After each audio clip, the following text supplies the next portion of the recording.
Ide por todo o mundo e proclamai meu evangelho a toda criatura. Quem crê, for batizado, será salvo, mas quem não crê, será condenado. E estes sinais seguirão aos que creem.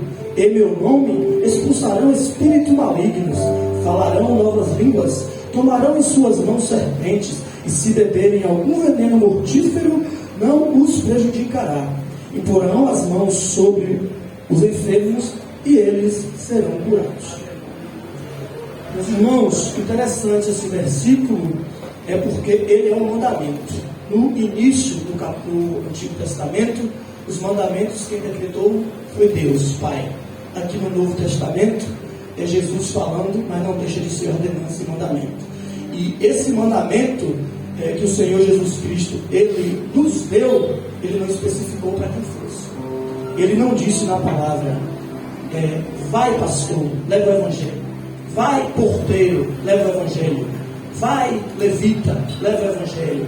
Vai baterista e leve a minha palavra. Ele generalizou. Ele disse, ide e levai o evangelho. Então, esse ide, sem especificar pessoas ou nome, ele está ordenando e mandando a mim e a você, que a palavra dele alcançou e hoje é liberto, é curado, é salvo pelo sangue do Senhor Jesus Cristo. Então, essa ordenança do céu, este mandamento do Senhor Jesus Cristo, ele abrange a mim e a você, e não a líderes e nem a pessoas que têm cargos superiores nas igrejas. Que a gente possa colocar isso nos nossos corações, que este mandamento do Senhor Jesus Cristo, ele é um mandamento e uma ordenança que é para mim e também é para você, que é apenas um servo do Senhor Jesus Cristo. Porque hoje, eu e você, a graça do Senhor nos alcançou, precisou alguém vir até nós, fazer esse ide para que a palavra do Senhor chegasse até nós. E agora, Ele também ordena a mim e a você, para que assim como foi feito comigo e com você, possamos fazer com outras pessoas, com que a palavra do Senhor alcance outras pessoas. Mas aí a gente percebe que para fazer esse id e para levar essa mensagem, essa palavra, vai haver sempre alguns confrontos, vai haver sempre algumas coisas que adverte, né? Que vai divergir. Na verdade a palavra é essa, divergir. Para isso, para a gente levar esse evangelho, expandir para pessoas poderem conhecer, um dos pontos é você mostrar que é crente aqui, mas tem que mostrar mais lá fora. Quando você mostra que é crente só na igreja, o pensamento está errado, porque você tem que mostrar que é crente, não é na igreja. Ser crente aqui é fácil, agora ser crente lá no mundo aqui é difícil. E como é que você vai transmitir uma mensagem, uma palavra do Senhor Jesus Cristo para alguém, sendo que você não é exemplo e nem dá testemunho para aquela pessoa? Com que autoridade você vai chegar para essa pessoa e convidar ela para vir para a casa de Jesus e falar de benefícios e maravilhas que o Senhor Jesus fez na sua vida, sendo que você não é exemplo? Talvez as bênçãos não lhe alcancem porque você não está andando correto, porque Ele é fiel e fala, quem é fiel com Ele, Ele também será fiel para com aquele. Então, quando você está desarrumado, desorganizado, você não terá autoridade, não terá como dar testemunho, ser exemplo para ninguém. Então, por isso, é interessante e importante a gente saber disso. Ser crente na igreja é fácil e bom, difícil é lá fora. Então, quando você for um crente lá fora, um crente fervoroso, aí você terá capacidade e condição de, apenas olhando para você, que você nem precise falar, mas que a pessoa olhe e fale, esse daí eu já sei que é de Deus. Talvez não precisa nem você falar das maravilhas, só ele olhar, saber que Jesus te tirou de um vale que era lixo e agora você vive no luxo, só isso já serve de testemunho. Talvez alguém olhe e fale, não fale não, meu irmão, porque a sua conduta já falou por você. Então, para isso a gente precisa nos posicionar na presença do Senhor Jesus Cristo e dar testemunho de crente dentro da igreja, mas é mais importante dar o testemunho fora da igreja. No início eu dei um tema para os irmãos de dons espirituais. E por que eu dei esse tema de dons espirituais? Porque a palavra vai nos ensinar, essa palavra nos ensina que nós, quando nós fazemos esse id ordenado por Jesus Cristo, nós vamos ter benefícios. E aí, quando a gente fala de ir levar o Evangelho, pessoas podem achar que é difícil. Não sei falar, eu não sei me vestir bem, eu não tenho dom de pregar, por isso eu fico um pouco receoso para fazer este mandamento, este ide, porque eu não tenho dom de falar de Jesus e nem de pregar. Mas eu fui profundo nas Escrituras do Senhor Jesus, e em livro nenhum não vi apóstolo nenhum, capítulo nenhum e versículo nenhum dando ordem, dando base e dizendo que pregação é dom. Pregação, para pregar precisa de coragem, para pregar precisa de força de vontade, precisa de conhecimento, precisa de Jesus Cristo na minha e na sua vida.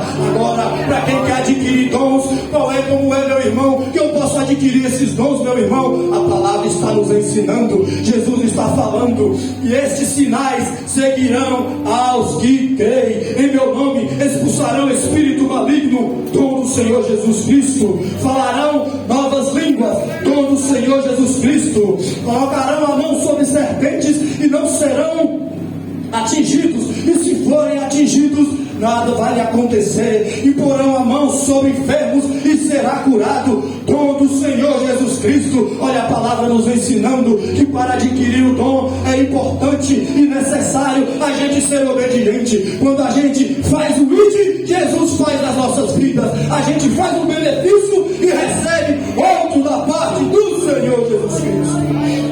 Meus irmãos, e aí a gente vai mais a fundo um pouco. E quando onde é que a gente vai ter certeza que eu vou pôr a mão sobre uma serpente e ela não vai me ofender, não vai me atacar ou não vai me morder? Se a palavra está dizendo, não precisa mais de eu e de que pastor e de que diácono fale para você, porque se você não crê nessa daqui, você não vai acreditar em ninguém, porque quem está nos orientando e nos falando é o próprio Senhor Jesus Cristo. Mas eu vou mais a fundo um pouquinho. Se esse exemplo, que se a palavra do Senhor falando não foi suficiente, Atos 22, Atos capítulo 28, versículo 3 e 5. E Paulo ajuntava gravetos quando foi mordido por uma víbora venenosa. Olha a palavra de Deus fazendo, a palavra de Deus testificando. Deus está dando, deu dons espirituais, prometeu dar dons espirituais. E Paulo era o que, meus irmãos? Paulo era um homem que levava o Evangelho. Tanto é que ele viajou por vários lugares, levando, pregando, fazendo missão. Ele era um missionário. E a Bíblia nos deu base aqui para dizer que aquele que fazer o meu ide vai ser, eu darei poder para colocar a mão sobre serpente. Paulo não colocou, ela atingiu Paulo, mas o que aconteceu? O veneno dela até entrou no corpo de Paulo, mas quem pereceu não foi o apóstolo, quem desceu foi ela. Ele simplesmente sacudiu ela e jogou no fogo. E isso nós temos vendo dentro da palavra. O que isso serve de exemplo, meu irmão, é que a palavra do Senhor, ela é verdadeira, ela testifica o que ela fala. O exemplo de Paulo é claro e testifica o que o Senhor Jesus Cristo acabou de falar aqui na palavra dele. Meu irmão, e como é que eu tenho certeza que eu fazendo esse ide, eu vou colocar a mão sobre pessoas e ela será curada? A palavra está nos dizendo também, mas vou um pouco mais à frente. Atos dos Apóstolos capítulo 3, versículo de 1 a 10. Pedro e João subiam para orar naquele templo, e ali jazia um coxo que há muitos e muitos anos na porta daquele templo ficava ali implorando por valor, dinheiro, migalhas, esmolas. Há muitos e muitos anos aquele homem coxo ali na porta daquele templo, e ele só ia na porta daquele templo.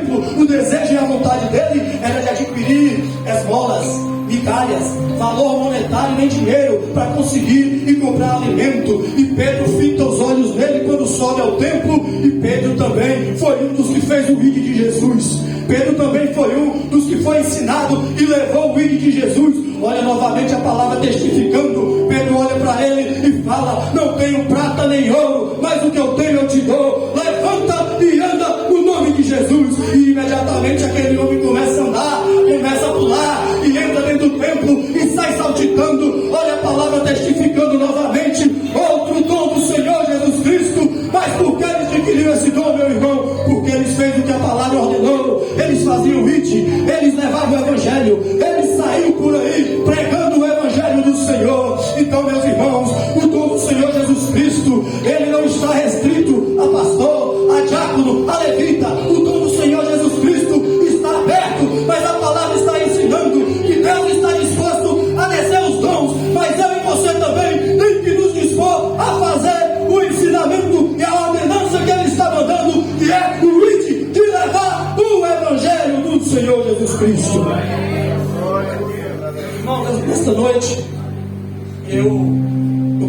deixar de tocar no assunto de que o Deus que a gente serve, o Jesus que nós servimos, ele é um Jesus completo.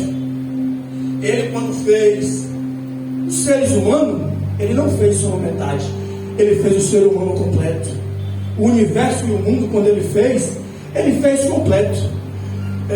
E por que quando a gente vai trazer uma mensagem, eu não estou aqui querendo exaltar alguém, nem menosprezar ninguém, mas estou querendo dizer que uma mensagem ela precisa ser completa. E por que eu digo que a mensagem ela tem que ser completa? Porque quem nos ensina a transmitir essa mensagem é também completo. Ele não vai deixar que a gente chegue aqui para transmitir algo pela metade. E esse Jesus que a gente serve, meus irmãos, ele é infinitamente completo. Nós vamos perceber que se nós formos apurar a fundo, a gente vai perceber Jesus falando: ide, ide, ide, sempre mandando ir. Mas esse Jesus que está mandando ir, ele não é um Jesus que só pensa nele, não, meus irmãos. Primeiro ele nos pegou, ele nos lapidou, ele nos ensinou, ele nos curou, porque a gente andava no mundo. Então a gente veio aos poucos, foi lapidando, foi consertando, e hoje somos sarados e temos a certeza da salvação do Senhor Jesus Cristo de Nazaré. E para fazermos esse ID, vamos encontrar algumas adversidades. Talvez eu e você, quando estiver pregando para alguém na rua, essa pessoa pode chegar para a gente e falar: eu já ouvi falar desse Jesus. Eu tenho ouvido falar desse Jesus há muitos anos, e não tenho tempo de ir na igreja porque eu estou muito cansado, estou afadigado e estou até estressado. Não venha me falar desse Jesus. Aí a gente humildemente se retira e não pode parar. Vamos insistir, porque um dia essa pessoa vai estar descansada. Mas se insistirmos, e esta pessoa sempre disser esta mesma coisa, Jesus é completo. Ele é um Jesus que fala: ide e levai o Evangelho. Mas guarde isso no coração e na mente, para esta pessoa que a gente for levar o Evangelho e ela sempre questionar cansaço, sempre questionar fadiga, sempre achar que está sendo chato, eu e você, por ela estar cansada, aí a gente vai saber aonde? Mateus 11, 28, o Senhor Jesus Cristo completando a mensagem: vinde a mim, todos que estão cansados, oprimidos e sobrecarregados, que eu vos aliviarei. Olha Jesus Cristo sendo completo. Por que eu disse que ele é completo? Porque ele não só manda ir, ele fala: vai, leva o Evangelho para quem já foi curado, para quem já foi restaurado, mas para quem ainda não foi, então venha, porque eu sou o refrigério, eu sou o descanso, eu sou cura, eu sou a paz. Então o que é que essa pessoa, quando eu e você levar o vídeo e ela estiver resistindo, porque a fala do mundano sempre vai ser essa: eu não vou porque eu estou cansado, eu trabalhei demais. Olha Jesus Cristo completando a mensagem e lhe dando sabedoria para você ter como confrontar com ele. Está cansado? Venha, porque o Deus que eu sirvo, ele é refrigério para quem está cansado. O fundamento mais importante que Jesus Cristo tem para nós é paz. Talvez quem tem muito dinheiro e não tem paz, ele não vive feliz. Tem muitos benefícios materiais, mas não tem paz, ele não vive feliz. Então nesta noite eu alegro o meu coração, e você que serve esse Jesus como eu sirvo, pode se alegrar, porque eu e você pode não ter benefícios, pode não ter riquezas, mas já recebemos da parte do Eterno este benefício chamado paz. Porque quem tem paz tem descanso, tem consolo, tem refrigério da parte do Senhor Jesus Cristo. Finalizo esta reflexão com este pensamento e este sentimento: guarde esta mensagem nos nossos corações. Se alegre, porque o Jesus que nós servimos não é só o Jesus que fala: ide e levai o meu Evangelho. Porque esse ide e levar o Evangelho não é nenhum malefício. para quem Jesus alcança é o maior benefício que o ser humano pode alcançar, pois quando ele aceita Jesus, ele está deixando de ir para o inferno e fazendo um contrato para ir morar no céu. Então, meus irmãos, este mandamento, esta ordenança, cabe a mim e cabe a você fazer este mandamento e ganhar almas para o Senhor Jesus Cristo. Mas quando ele confrontar e dizer que não vem, que não pode, que tem isso, que tem aquilo, que está com